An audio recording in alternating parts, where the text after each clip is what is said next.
নিয়ন্ত্রণ হারিয়ে রাস্তার ওপরে উল্টে গেল কলা বোঝাই পিকআপ ভ্যান। দুর্ঘটনা পুরাতন মালদার কালুয়া দিঘি 34 নম্বর জাতীয় সড়কে।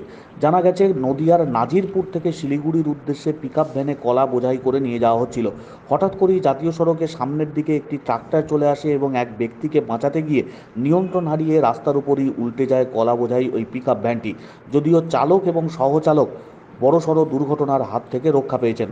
দুর্ঘটনার ফলে পিকআপ ভ্যানের কিছুটা অংশ দুমড়ে মুচড়ে যায় এবং কলা ছড়িয়ে পড়ে সমস্ত রাস্তার উপরে। প্রায় অর্ধেকের ওপর কলা নষ্ট হয়েছে, এমনটাই জানা গেছে। পরবর্তী সময়ে খবর পেয়ে ঘটনাস্থলে ছুটে আসে মালদা থানার পুলিশ। দুর্ঘটনাগ্রস্ত গাড়িটিকে অন্যত্র সরিয়ে যানবাহন চলাচল স্বাভাবিক করা হয়। দুর্ঘটনার জেরে বেশ কিছুক্ষণ যানবাহন চলাচল ব্যাহত হলেও পুলিশের হস্তক্ষেপে নিয়ন্ত্রণে আসে পরিস্থিতি।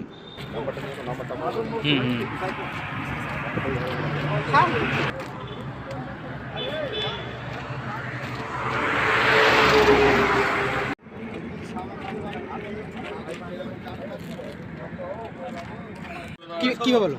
নাজিরপুর থেকে লোড হয়েছিল কলা কলা নিয়ে আসছিলাম।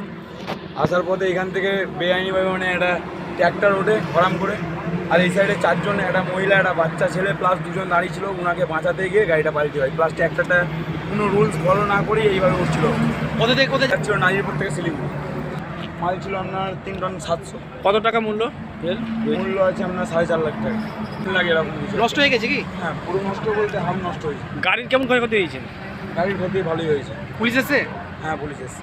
কলার গাড়ি একটা অ্যাক্সিডেন্ট হয়েছিল, আমরা আসার পরে দেখছি এখানে অ্যাক্সিডেন্ট এসেছিল বলে আমরা এখানে আসলাম। হ্যাঁ, এসে কি দেখলেন? এখানে কলা পুরো যেখানে সেখানে পুরো আছে কলা। হ্যাঁ, গাড়ি থেকে তো আমরা দেখছি এখানে পুরো দুর্ঘটনা হয়েছিল। এখানে আসলাম আমরা, এসে শুনছে কি নদিয়া থেকে শিলিগুড়ি কলাটা যেত এখান থেকে। কি গাড়ি ছিল? পিকআপ গাড়ি ছিল এখানে। হ্যাঁ, তারপরে পিকআপ ছিল। এখানে দেখছি কি পুরো গাড়িটা দু তিন ডিগবাজি খেয়ে আছে গাড়িটা।